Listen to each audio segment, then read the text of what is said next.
Hello friends, എല്ലാവർക്കും good morning. അപ്പോൾ എല്ലാവർക്കും ഇന്നത്തെ ഒരു തകർപ്പൻ വിശേഷത്തിലേക്ക് തന്നെ സ്വാഗതം. അങ്ങനെ നമ്മുടെ ഗോവിന്ദ് ഗീതുവിനെ നോക്കി വരികയാണ്. അപ്പോഴേക്കും ഗീതു അവിടെ ഇരുന്ന് ഇങ്ങനെ ദേഷ്യപ്പെട്ടുകൊണ്ടിരിക്കുക. ഹാ എൻ്റെ ഗീതു, നിനക്കിത് എന്താ സംഭവിച്ചേ? എനിക്കെന്താ സംഭവിച്ചതെന്നൊക്കെ അവിടെ ഇരിക്കട്ടെ കണ്ണേട്ട. ആദ്യം കണ്ണേട്ടൻ്റെ മനസ്സിൽ എന്താണുള്ളതെന്ന് പറ. അത് പിന്നെ രഞ്ജുവിനെയും നിന്നെയൊക്കെ അപകടപ്പെടുത്താൻ ശ്രമിച്ചത് വരുണാണെന്ന് അറിഞ്ഞിരുന്നെങ്കിൽ കൂടെ എനിക്ക് ഇത്രയും സങ്കടം ഉണ്ടാവില്ലായിരുന്നു. അത് രാധികാമ്മയാണെന്ന് അറിഞ്ഞപ്പോഴാണ് എൻ്റെ മനസ്സിന് വല്ലാത്ത വേദന. ഇതായിരുന്നു നിങ്ങളുടെ മനസ്സിലുണ്ടായിരുന്നത്? അത് പിന്നെ ഇത് തന്നെയായിരുന്നു. നീ എന്താ വിചാരിച്ചേ? തൊലച്ചു, ഈ മനുഷ്യന് വേറൊന്നും പറയാനില്ലേ എന്നൊക്കെ പറഞ്ഞുകൊണ്ട് ഗീതു ഇങ്ങനെ ദേഷ്യപ്പെട്ട് നോക്കുക. എന്താ ഗീതു, എന്താ നിനക്ക് പറ്റിയേ?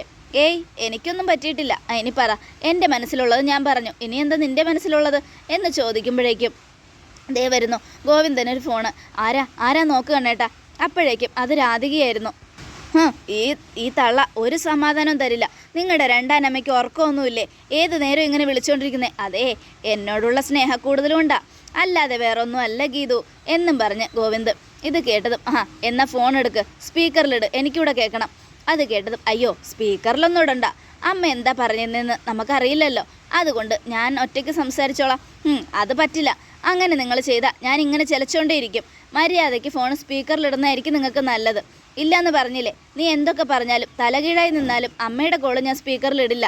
ഇടുവോ ഇല്ലയോ എന്ന് ഞാനൊന്ന് കാണട്ടെ എന്നും പറഞ്ഞുകൊണ്ട് ഇത് ഫോൺ മേടിച്ച് അത് സ്പീക്കർ ഓണാക്കുക. ഹലോ കണ്ണ, എന്താ അമ്മേ എന്നും ഗോവിന്ദ് മൂക്കറ്റം കുടിച്ചതുപോലെ ചോദിക്കുക. നീ ഇതെവിടെയാ കണ്ണ? അത് പിന്നെ ഞാൻ മഹേഷിൻ്റെ കൂടെ. നീ കുടിച്ചിട്ടുണ്ടല്ലേ? സോറി അമ്മേ, മഹേഷ് നിർബന്ധിച്ചപ്പോൾ ഒരിത്തിരി കുടിച്ചു പോയി. എൻ്റെ കണ്ണ, നീ ഇങ്ങനെ മൂക്കറ്റം കുടിച്ച് നടന്നോ? അല്ല, ഇന്ന് രഞ്ജുവിനോടൊപ്പം ഉള്ളതാരാ? ഗീതു അല്ലേ? അതെ അമ്മേ. എന്നാലേ അവളുടെ പിന്നാലെ തന്നെ കിഷോറും പോയിട്ടുണ്ട്. ഇനിയിപ്പോൾ ഇന്നത്തെ ദിവസം അവിടെ ഒരുമിച്ചായിരിക്കും അവർ താമസിക്കുന്നത്. അത് കേട്ടതും ഗീതു രാധികയെ തെറി വിളിക്കാനായിട്ട് വായ തുറക്കുക. അപ്പോഴേക്കും ഗോവിന്ദ് വായ പൊത്തിപ്പിടിച്ചു. അങ്ങനെയൊന്നും സംഭവിക്കില്ലമ്മേ. പിന്നെ എനിക്ക് എന്തൊക്കെയായാലും അവളെ അവിശ്വസിക്കാൻ പറ്റില്ലല്ലോ. എൻ്റെ കണ്ണ, ഇത്രയൊക്കെ സംഭവങ്ങൾ നിൻ്റെ മുന്നിൽ നടന്നിട്ടും നിനക്ക് അവളെ എന്താ അവിശ്വസിക്കാൻ ഇത്ര പാട്? അവളെ ഭയങ്കര ക്രിമിനലാ. നിന്നെ വിശ്വസിപ്പിച്ച് കാമുകനോടൊപ്പം ചുറ്റിക്കറങ്ങുന്ന ഒരുത്തി. അങ്ങനെയുള്ളപ്പോൾ നീ അവളെ ഇങ്ങനെ കണ്ണുടച്ച് വിശ്വസിക്കുന്നതിൽ എനിക്ക് സങ്കടമുണ്ട് മോനെ. എന്തൊക്കെയായാലും നീ എൻ്റെ മോനാ. അങ്ങനെയുള്ളപ്പോൾ നിനക്കൊരു സങ്കടം വരുമ്പോൾ എനിക്കത് സഹിക്കാൻ പറ്റില്ല. അമ്മേ, എന്തൊക്കെയായാലും മറ്റൊരു സ്ത്രീയുടെ മകനായ ഞാൻ അമ്മയെന്ന് വിളിക്കുന്നില്ലേ? എൻ്റെ സ്വന്തം കൂടപ്പുറപ്പല്ലാതിരുന്നിട്ടും വരുണെന്നെ ഏട്ടാന്ന് വിളിക്കുന്നില്ലേ? അതുപോലെ ചിലപ്പോൾ ഗീതുവിൻ്റെ കുഞ്ഞും എന്നെ അച്ഛാന്ന് വിളിക്കുമായിരിക്കും. അയ്യേ, എന്ത് വൃത്തിയേടാടാ നീ പറയുന്നേ? നിൻ്റെ കുഞ്ഞ് നിന്നെ അച്ഛാന്ന് വിളിക്കുന്നതാണെങ്കിലും കുഴപ്പമില്ലായിരുന്നു.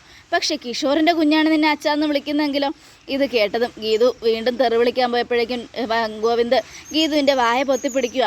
അപ്പോൾ ഗീതു നല്ല കടി കൊടുത്തു. എന്ത് പറ്റി കണ്ണാ? നീ എന്തിനാ അലറിയത്? അത് പിന്നെ ഇവിടെ ഭയങ്കര കൊതുക അമ്മേ. ഒരു ഭീകരം കൊതുക് എന്നെ കടിച്ചു. കൊതുകിൻ്റെ അടുത്തൊക്കെ പോയി ഇരിക്കുന്നത് എന്തിനാ? നീ എവിടെയെങ്കിലും പോയി മാറിയിരിക്കുക, ഇല്ലെങ്കിൽ പെട്ടെന്ന് ഇങ്ങോട്ട് വാ. ഇന്നിനിയിപ്പോൾ എന്തായാലും വരുന്നില്ലമ്മേ, ഞാൻ നാളെ വരാം. എന്നാൽ പിന്നെ നീ എന്തെങ്കിലും ചെയ്. പക്ഷേ ഗീതുവിനെ കുറിച്ച് ഞാൻ പറഞ്ഞതൊക്കെ സത്യമാണ്. അവൾ കിഷോറിനെ സ്നേഹിച്ചുകൊണ്ട് നടക്കുക നിന്നെ പറ്റിക്കാൻ വേണ്ടി. ഈ ഒരു അവസരം മുതലെടുത്ത് നമ്മൾ ഡിവോഴ്സിന് അപ്ലൈ ചെയ്യണം. അങ്ങനെ ചെയ്തു കഴിയുമ്പോൾ സാഹചര്യ തെളിവുകൾ അവൾക്ക് എതിരാണെങ്കിൽ ഉറപ്പായിട്ടും അവളെ കോടതി ഡിവോഴ്സിന് വേണ്ടി സമ്മതിപ്പിക്കും. അതുകൊണ്ട് നമുക്ക് എത്രയും പെട്ടെന്ന് കാര്യം നടത്തിയെടുക്കുകയും ചെയ്യാം. അതൊക്കെ ഞാൻ ചെയ്തോളാം അമ്മേ. അമ്മ ധൈര്യമായിട്ടിരിക്കുക. പിന്നെ ഞാൻ പറഞ്ഞത് ഓർമ്മയുണ്ടല്ലോ, നിൻ്റെ കുഞ്ഞ് നിന്നെ അച്ഛാന്ന് വിളിച്ചാലും കുഴപ്പമില്ല, കിഷോറിൻ്റെ കുഞ്ഞ് നിന്നെ അച്ഛാന്ന് വിളിക്കരുത്. അത് കേട്ടതും ഗീതു, എനിക്കൊരു കുഞ്ഞുണ്ടാകുന്നുണ്ടെങ്കിൽ അത് നിങ്ങളുടെ കുഞ്ഞായിരിക്കും മനുഷ്യ. നിങ്ങളുടെ കുഞ്ഞല്ലാതെ മറ്റൊരാളുടെ കുഞ്ഞ് നിങ്ങളെ അച്ഛാന്ന് വിളിക്കില്ല എന്നും ഗീതു ഇങ്ങനെ മനസ്സിൽ പറയുകയാണ്. ഇത് കേട്ടതും ഗോവിന്ദ് എന്നാൽ ശരിയമ്മേ എന്നും പറഞ്ഞുകൊണ്ട് ഫോൺ കട്ട് ചെയ്യുക. ഫോൺ കട്ട് ചെയ്തും ഗീതു, നിങ്ങളുടെ രണ്ടാനമ്മ, ആ സ്ത്രീ ഉണ്ടല്ലോ, അവരെ ഞാൻ കൊല്ലും. നിങ്ങളുടെ രാധികാമ്മ എന്തൊക്കെയാണ് പറഞ്ഞെന്ന് കേട്ടല്ലോ. അങ്ങനെ കിഷോറുമായിട്ട് പോകുന്ന കൂട്ടത്തിലാണോ ഞാൻ?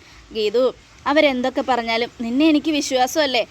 ഇതൊക്കെ നിങ്ങളുടെ വെറും വാക്കാണോ എന്ന് എനിക്ക് തോന്നുന്നുണ്ട്. അങ്ങനെ ഞാൻ പറയോ? എന്നെ നിനക്ക് വിശ്വാസമില്ല ഗീതു. ഡിവോഴ്സ് കിട്ടാൻ വേണ്ടി നിങ്ങളും നിങ്ങളുടെ രാധികാമ്മയും കൂടെ നാടകം കളിക്കുകയാണെങ്കിലോ? ഉറപ്പായിട്ടും ഇല്ല. അത്രയ്ക്കൊക്കെ എന്നോട് നിനക്ക് വിശ്വാസം ഇല്ലാണ്ടായോ? ഞാൻ വെറുതെ പറഞ്ഞതാ കണ്ണേട്ടാ. എനിക്ക് വിശ്വാസമാണ്. എൻ്റെ കണ്ണേട്ടനെ എനിക്ക് ഒരുപാട് വിശ്വാസമാണ്. ആരെയൊക്കെ അവിശ്വസിച്ചാലും എൻ്റെ കണ്ണേട്ടനെ ഞാൻ അവിശ്വസിക്കില്ല.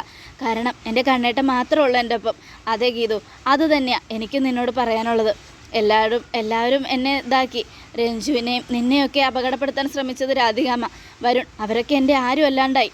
അവസാനം നീയും ആ വീട്ടിലില്ലാതായപ്പോൾ ഒറ്റപ്പെട്ടു പോയതുപോലെ തോന്നി. അതുകൊണ്ടാണ് ഈ പാതിരാത്രി ഞാൻ ഇങ്ങോട്ട് പോകുന്നത്. മനസ്സിലാവും കണ്ണേട്ടാ, കണ്ണേട്ടനെ ആരൊക്കെ ഒറ്റപ്പെടുത്തിയാലും ഞാനുണ്ടാവും കൂടെ അവസാനം വരെ. അപ്പോൾ ഗോവിന്ദ് ഗീതുവിൻ്റെ കണ്ണുകളിലേക്ക് നോക്കുക. എന്തൊക്കെ സംഭവിച്ചാലും ആരൊക്കെ എന്തൊക്കെ പറഞ്ഞാലും അതൊക്കെ ഗോവിന്ദേട്ടൻ്റെ സ്നേഹക്കൂടുതലും കൊണ്ടാണ് ചെയ്യുന്നതെന്ന് ഞാൻ ഉറപ്പിക്കും. അപ്പോൾ ഗോവിന്ദ് ഗീതുവിനെ നോക്കുക. എൻ്റെ ഇഷ്ടം ഞാൻ കണ്ണേട്ടനോട് തുറന്നു പറഞ്ഞു കഴിഞ്ഞു ഈ രൂപത്തിൽ. ഇനി കണ്ണേട്ടൻ മനസ്സിലാക്കിയാൽ മതിയായിരുന്നു.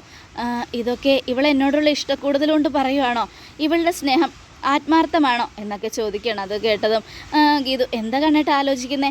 ഏയ് ഒന്നുമില്ല ഗീതു, ഞാൻ ഇങ്ങനെ ആലോചിക്കുമായിരുന്നു. അപ്പോൾ അന്ന് വിജയലക്ഷ്മിയോട് ഗോവിന്ദ് പറഞ്ഞത് ഗോവിന്ദ് ആലോചിച്ച് നോക്കുകയാണ്. അതെ, എന്നെ സ്നേഹിക്കുന്ന, എനിക്ക് സ്നേഹം തന്ന എൻ്റെ രണ്ടാനമ്മയായ രാധികാമ്മയാണ് എനിക്കെല്ലാം. അവരുടെ കൈകൊണ്ട് മരിക്കാനും ഞാൻ തയ്യാറാണ്. അവരെന്നെ കൊന്നാലും എനിക്കതിലൊരു കുറ്റബോധവും ഇല്ല. അതാലോചിച്ചുകൊണ്ട് ഇതൊക്കെ ചിലപ്പോൾ ഇവരൊക്കെ മനസ്സിലെ വിശ്വാസം കൊണ്ട് പറയുന്നതായിരിക്കും. ഇനി ഗീതുവിന് എന്നോടുള്ള വിശ്വാസം കൊണ്ടാണോ ഗീതു അങ്ങനെ പറഞ്ഞത്? ചിലപ്പോൾ അങ്ങനെ ആയിരിക്കും. അതെ, പറ കണ്ണേട്ടാ, എന്താ ഈ വിശ്വാസവും ഞാനും എന്നും കൂടെ വേണ്ടേ? കൂടെ വേണം ഗീതു. നമ്മുടെ കോൺട്രാക്റ്റ് അവസാനിക്കുന്നത് വരെയാണോ? അത് കേട്ടതും, ഇല്ല, ഇനി ഞാൻ കോൺട്രാക്റ്റിനെ കുറിച്ച് സംസാരിക്കില്ല. ഞാൻ എപ്പോൾ സംസാരിച്ചാലും നീ എന്നെ കുറ്റം പറയും. പക്ഷേ നീ അങ്ങനെയല്ലല്ലോ, നിനക്ക് എപ്പോൾ വേണമെങ്കിലും എന്തും പറയാം. അതിന് ഞാൻ കോൺട്രാക്റ്റിനെ കുറിച്ച് പറയാറില്ലല്ലോ കണ്ണേട്ടാ. ഇനി ഞാനത് നിർത്തി. ഇനി നീ എന്ന് പറയുന്നോ അന്ന് വരെ നമുക്ക് ഒരുമിച്ച് പോവാം കേട്ടോ. ഓഹോ, അപ്പോൾ എന്നാണെങ്കിലും പിരിയണമെന്നാണ് പറയുന്നതല്ലേ? അത് നിൻ്റെ ഇഷ്ടം. അത് കേട്ടതും ഗീതു ഇങ്ങനെ മനസ്സിൽ ടെൻഷനായി. ഞാൻ എന്തൊക്കെ പറഞ്ഞിട്ടും ഈ മനുഷ്യൻ എന്താ മനസ്സിലാക്കാത്തത്? എന്തൊരു കഷ്ടമാണ്. ഇനി ഞാൻ ഇതിൽ കൂടുതൽ എന്താ ഇയാളെ പറഞ്ഞ് മനസ്സിലാക്കേണ്ടേ എന്നൊക്കെ ആലോചിച്ചുകൊണ്ട് ഗീതു ഇങ്ങനെ നിൽക്കുകയാണ്. ഈ സമയം പിന്നീട് കാണിക്കുന്നത് രാധികയും ഗീതുവിനെയും ഗോവിന്ദനെയും എങ്ങനെ പിരിക്കാന്നുള്ള കാര്യങ്ങളൊക്കെ ആലോചിച്ചുകൊണ്ടിരിക്കുകയാണ്. പിന്നീട് നേരം വെളുത്തതും നമ്മുടെ ഗീതു അജാസിനോടൊപ്പം പോയിക്കൊണ്ടിരിക്കുക. എനിക്ക് അജാസിക്കിനോട് ചില കാര്യങ്ങൾ സംസാരിക്കാനുണ്ട്. എന്താ പെങ്ങളെ? അതെ, ഈ രാധികാമ്മ എന്ന് പറയുന്ന സ്ത്രീ കണ്ണേട്ടനെ അപകടപ്പെടുത്താൻ ശ്രമിക്കുന്നുണ്ട്. കണ്ണേട്ടനെ കൊല്ലാൻ അവരാ മുന്നിൽ നിൽക്കുന്നത്. അങ്ങനെയുള്ളപ്പോൾ അവർക്ക് നല്ലൊരു ശിക്ഷ മേടിച്ചു കൊടുക്കണ്ടേ? എനിക്ക് തോന്നുന്നില്ല. അതെന്താ അജാസിക്ക് അങ്ങനെ പറഞ്ഞത്? എന്തൊക്കെ സംഭവിച്ചാലും ചിലപ്പോൾ വരുണും സുവർണയൊക്കെ ഗോവിന്ദ് സാറിനെ കൊല്ലാൻ തീരുമാനിച്ചിട്ടുണ്ടാവാം. എന്നാൽ ഒരിക്കലും രാധികാമ്മ അത് ചെയ്യില്ല. അതെന്താ അജാസിക്ക് അങ്ങനെ പറഞ്ഞേ? അതെന്താ രാധികാമ്മയോട് അത്രയ്ക്ക് വിശ്വാസമാണോ? ഓ, മനസ്സിലായി. എന്തൊക്കെ പറഞ്ഞാലും പഴയ ബോസിനോടുള്ള ആത്മാർത്ഥ സ്നേഹം ഒരിക്കലും ഇല്ല ഗീതു. എനിക്ക് ആത്മാർത്ഥ സ്നേഹം ഉണ്ടായിരുന്നു. അത് എനിക്ക് എല്ലാം നഷ്ടപ്പെട്ടു. എന്താ കാരണം എന്നറിയാമോ? ഞാൻ സ്നേഹിക്കുന്നവരെ ഇല്ലാതാക്കാൻ ശ്രമിക്കുന്ന ഒരു കൂട്ടത്തിലാണ് രാധികാമ്മയുടെ ഒന്ന് എനിക്ക് മനസ്സിലായി. അതുകൊണ്ട് എൻ്റെ പെങ്ങളായ ഗീതുവിനെ ഇല്ലാതാക്കാൻ ശ്രമിച്ച അവരോട് എനിക്കിനി ഒരിക്കലും സിമ്പതിയില്ല, സ്നേഹവും ഇല്ല. അതിന് ഞാൻ അജാസിക്കയുടെ കൂടെ പിറന്ന പെങ്ങളൊന്നും അല്ലല്ലോ. എന്താ പറഞ്ഞേ? അല്ല, കൂടെ പിറന്ന പെങ്ങളല്ലല്ലോ, പെങ്ങളെ പോലെയല്ലേ. അത് കേട്ടതും ഗീതു എന്തൊക്കെ പറഞ്ഞാലും ഗീതു എൻ്റെ കൂടെ ജനിച്ച പെങ്ങൾ തന്നെയാണ്. അങ്ങനെയാണ് ഞാൻ മനസ്സിൽ കരുതിയിരിക്കുന്നത്. അങ്ങനെയാണെങ്കിൽ എന്നെ സഹായിക്കാൻ അജാസിക്കക്ക് കഴിയില്ലേ? കഴിയും. പക്ഷേ ഞാൻ പറഞ്ഞല്ലോ, ഒരിക്കലും രാധികാമ്മ ഗോവിന്ദ് സാറിനെ കൊല്ലാൻ ശ്രമിക്കില്ല. കാരണം രാധികാമ്മയ്ക്ക് ഗോവിന്ദ് സാറിനോടുള്ളത് ആത്മാർത്ഥമായ സ്നേഹം തന്നെയാണ്. എന്നാൽ വരുണും സുവർണയൊക്കെ അത് ചെയ്യും. അതുമാത്രമല്ല, ഞാൻ നിങ്ങളെ സഹായിക്കാൻ കൂടെ നിൽക്കുന്നു എന്നറിഞ്ഞപ്പോൾ എനിക്കെതിരെ തിരിഞ്ഞവരാണ് വരുണും സുവർണയും. അങ്ങനെയുള്ളപ്പോൾ വരുണിനോടും സുവർണോടൊപ്പം നിൽക്കുമെന്ന് നിൽക്കില്ല എന്ന് അവർക്കറിയാം. അതുകൊണ്ടാണ് അവരെന്നെ കൊല്ലാൻ നോക്കിയത്. അതുകൊണ്ട് ഗീതുവിന് എന്ത് സംഭവിച്ചാലും ഞാൻ സമ്മതിക്കില്ല എന്നൊക്കെ പറഞ്ഞുകൊണ്ട് അജാസ് ഇങ്ങനെ പറയണം. ഇത് കേട്ടതും, അല്ല ഇക്ക, എന്തായാലും നിങ്ങളുടെ രാധികാമ്മയുടെ കള്ളത്തരങ്ങളൊക്കെ ഞാൻ പൊളിക്കും. അതിന് വേണ്ടുന്ന കാര്യങ്ങളൊക്കെ ഞാൻ ചെയ്തിട്ടുണ്ട്. കണ്ണേട്ടൻ ഉറപ്പായിട്ടും രാധികാമ്മയെ അറക്കലിൽ നിന്നും പടിയിറക്കി വിടുകയും ചെയ്യും. എൻ്റെ ഗീതു, നിനക്ക് തെറ്റി. ഒരിക്കലും അങ്ങനെ സംഭവിക്കില്ല. രാധികാമ്മ നെഞ്ചത്ത് കത്തി കുത്തി ഇറക്കിയാലും അത് രാധികാമ്മയല്ല എന്ന് പറയുന്ന കൂട്ടത്തിലാണ് ഗോവിന്ദ് സാറ്. അങ്ങനെയുള്ളപ്പോൾ ഗോവിന്ദ് സാർ എങ്ങനെ പറയാനാ രാധികാമ്മയെ ഇറങ്ങിപ്പോകാൻ? അങ്ങനെ ഒരിക്കലും നടക്കില്ല ഗീതു. നമുക്ക് കാണാം. ഞാൻ കുറേ കാര്യങ്ങൾ ചെയ്തിട്ടുണ്ട്, നമുക്ക് നോക്കാം എന്നൊക്കെ പറഞ്ഞുകൊണ്ട് അജാസ്. ഈ സമയം വിജയലക്ഷ്മിയാണ് കാണിക്കുന്നത്. വിജയലക്ഷ്മി ഫോണിൽ രഞ്ജുവിൻ്റെയും ഗീതുവിൻ്റെയും വീഡിയോ കണ്ടുകൊണ്ടിരിക്കുക. എന്തിനാ വീഡിയോ എടുക്കുന്നത്? അതെ, നമ്മൾ രണ്ടുപേരും ഭയങ്കര സ്നേഹത്തിലാണെന്ന് കണ്ണേട്ടനോട് പറഞ്ഞിട്ട് കണ്ണേട്ടന് വിശ്വാസമില്ല, അതുകൊണ്ടാണ് വീഡിയോ എടുക്കുന്നത്. ആണോ? എന്നാൽ നീ ഇങ്ങോട്ട് വാ, ഞാൻ പറയാം കണ്ണേട്ടനോട്.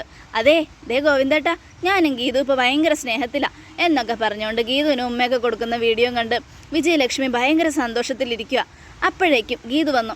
അതേ അമ്മേ. ആ എന്താ മോളെ, എന്താ നോക്കുന്നേ? സ്വന്തം മോളുടെ വീഡിയോ കാണുവാണോ? അതെ, എൻ്റെ 2 മക്കളും മിടുക്കിയാണല്ലോ, അത് 2 മക്കളെയും ഞാനിരുന്ന് കാണുമായിരുന്നു എന്നും വിജയലക്ഷ്മി ഇത് കേട്ടതും അതെ, ഇതൊക്കെ ഇവള് വീഡിയോയിലൂടെ കാണിക്കുന്നത് സ്നേഹം കൊണ്ടാണ്, എന്നോടുള്ള സ്നേഹം കൊണ്ട്. പക്ഷേ ഈ സ്നേഹം അധികം വൈകാതെ അമ്മയോടുള്ള സ്നേഹമാക്കി ഞാൻ മാറ്റും. ഈ സമയം വിജയലക്ഷ്മി നടക്കുമോ മോളെ? നടക്കും. അതെ, ഇന്നത്തെ ദിവസം ഞാനും കണ്ണേട്ടനും കൂടി ഒരു പ്ലാൻ ചെയ്തിട്ടുണ്ട്. രാധിക അമ്മയെ എങ്ങനെയെങ്കിലും അറയ്ക്കലിൽ നിന്നും പടിയിറക്കാനുള്ളൊരു പ്ലാൻ. അതുകൊണ്ട് അതെന്താണെന്ന് ഇന്ന് ഞാനിപ്പോൾ അമ്മയോട് പറയില്ല. പക്ഷേ അതിന് എനിക്ക് അനുഗ്രഹം വേണം. അതെന്ത് പ്ലാനാണെന്ന് പറ. അത് പിന്നെ ഞാൻ ആ പ്ലാൻ ചെയ്ത് തീർക്കുന്നത് വരെയും സസ്പെൻസ് എന്നും പറയാണ്. അത് കേട്ടതും അവളുടെ ഒരു സസ്പെൻസ് എനിക്ക് കേൾക്കണം. എന്താന്ന് പറയില്ല, പക്ഷെ അമ്മേനെ അനുഗ്രഹിക്കണം, ഈ കാര്യം നടക്കുമെന്നും പറഞ്ഞ് അത് കേട്ടതും എന്നാൽ ഞാനും അനുഗ്രഹിക്കില്ല. അതേ, ഞാനിവിടെ വന്നിട്ടുണ്ടെങ്കിൽ അമ്മയുടെ അനുഗ്രഹം മേടിക്കാൻ എനിക്കറിയാം. മര്യാദയ്ക്ക് കൈയെടുത്ത് തലയിൽ വെച്ചേ, ഇനി നന്നായിട്ടൊന്ന് അനുഗ്രഹിച്ചേ. അത് ഗീതുവും ഗോവിന്ദനും എന്ത് കാര്യം ചെയ്താലും അത് സക്സസ് ആവട്ടെ എന്നും പറഞ്ഞുകൊണ്ട് വിജയലക്ഷ്മി അനുഗ്രഹിക്കുക. മതി, ഇത് മതി, എനിക്ക് ഇത്രയും കേട്ടാൽ മതി. ഇനി ഞാൻ ഈ കാര്യത്തിൽ വിജയിക്കും. എന്തായാലും ഞാൻ വിജയിച്ചിട്ട് അമ്മയുടെ അടുത്തേക്ക് ഒന്നും കൂടെ വരും. പിന്നെ എന്തായാലും ഞാൻ ചെല്ലട്ടെ അമ്മേ എന്നും പറഞ്ഞുകൊണ്ട് വിജയലക്ഷ്മി അങ്ങ് പോകാനൊരുങ്ങാം. അപ്പോൾ ഗീതു, അതേ കണ്ണേട്ടൻ്റെ 2ാം അമ്മ എന്ന് പറയുന്ന രാധിക അമ്മയെ കണ്ണേട്ടൻ അടിച്ചു പുറത്താക്കുന്ന രംഗങ്ങൾ അമ്മയ്ക്ക് ഞാൻ ലൈവായിട്ട് കാണിച്ചു തരാം കേട്ടോ. അത് കേട്ടതും വിജയലക്ഷ്മി, അതൊന്നും നടക്കാൻ പോകുന്നില്ല മോളെ. നടക്കുമല്ലോ, നടക്കും എന്നും പറഞ്ഞുകൊണ്ട് ഗീതു പടിയിറങ്ങുമ്പോൾ, ഞാൻ വെറും വാക്ക് പറഞ്ഞതല്ല കേട്ടോ. ഹോസ്പിറ്റലിൽ വിട്ടാൽ രഞ്ജു വരുന്നത് അറയ്ക്കലിലേക്കായിരിക്കില്ല, ഇവിടേക്കായിരിക്കും. എന്താ മോളെ നീ പറയുന്നേ? അതേ അമ്മേ, ഞാനേ വെറും വാക്ക് പറയാറില്ല. ഉറപ്പായിട്ടും രഞ്ജു ഇവിടേക്ക് വരും, അമ്മയെ ചേർത്ത് നിർത്തുകയും ചെയ്യും. അതിനുള്ള കാര്യങ്ങളൊക്കെ ഞാൻ ചെയ്തിട്ടുണ്ട് എന്നും പറഞ്ഞുകൊണ്ട് ഗീതു അങ്ങ് പോവുക. അപ്പോൾ വിജയലക്ഷ്മി, അതിനു വേണ്ടി എന്ത് മാജിക് ആയിരിക്കും മോള് ചെയ്തിട്ടുണ്ടാവുക? ഒരു പിടിയും കിട്ടുന്നില്ലല്ലോ. ഈശ്വര, എൻ്റെ 2 പെൺമക്കളും ഒരാപത്തും കൂടാതെ സന്തോഷമായിട്ട് ജീവിക്കണം. അതിനു വേണ്ടുന്ന എല്ലാ കാര്യങ്ങളും എനിക്ക് ചെയ്തു തരണേ ഭഗവാനെ എന്നൊക്കെ പറഞ്ഞ് പ്രാർത്ഥിച്ചുകൊണ്ടിരിക്കുക. ഇതേ സമയം പിന്നീട് കാണിക്കുന്നത് രാധികയെയും വരുണിനെയുമാണ്. അവർ 2 കൂടെ സംസാരിക്കുകയാണ്. വരുൺ ഗീതുവിനെതിരെ ഡിവോഴ്സ് കേസ് നടത്തുമ്പോൾ തെളിവുകൾ പലതും വേണം. അതുകൊണ്ട് കിഷോറുമായിട്ട് അഫെയറുള്ള തെളിവുകൾ ഉണ്ടാക്കാൻ നമുക്ക് പറ്റും. പക്ഷെ എന്നാലും അതൊക്കെ ഫേക്കാണെന്ന് കോടതി തീരുമാനിച്ചാൽ പിന്നെ ഒന്നും നമുക്ക് ചെയ്യാൻ പറ്റില്ല. പിന്നെ നമ്മൾ എന്ത് ചെയ്യുമേ? അത് തന്നെ എനിക്കും പിടികിട്ടാത്തത്. പിന്നെ ഗീതുവും കിഷോറും ഒരുമിച്ച് ഗോവിന്ദനെ കാണാൻ പോകുന്നതൊക്കെ ആയിട്ട് ഒരു വീഡിയോ എഡിറ്റ് ചെയ്യണം, ഡേറ്റ് മാത്രം മാറ്റണം. അതൊക്കെ ഞാൻ ചെയ്തോളാം.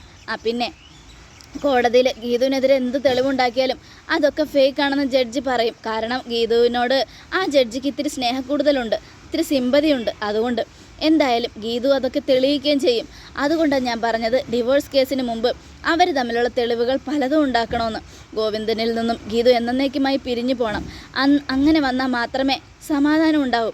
ഗീതു എന്ന് പറയുന്നവൾ അറയ്ക്കൽ തറവാട് വിട്ട് പോകുന്ന ആ രംഗം, അതും നിയമപരമായി പിരിഞ്ഞു പോകുന്ന ആ രംഗം, അത് കാണാൻ വേണ്ടി കാത്തിരിക്കുമോ ഞാൻ. എൻ്റെ കണ്ണനെ തട്ടിയെടുത്ത് അവൾ ചെയ്തു കൂട്ടുന്ന ഓരോ കാര്യവും, അവനിപ്പോൾ നമ്മളോടുണ്ടായ സ്നേഹമൊക്കെ കുറഞ്ഞു വരിക. എല്ലാത്തിനും കാരണക്കാരി അവൾ ഒറ്റൊരുത്തി. അങ്ങനെ വരുമ്പോൾ അവളെ നമ്മൾ കൊല്ലണ്ട വരുൺ എന്നൊക്കെ പറയാണ്. അതെ അമ്മേ, പക്ഷേ കൊന്നാൽ നമുക്ക് ജയിൽ ശിക്ഷ കിട്ടും.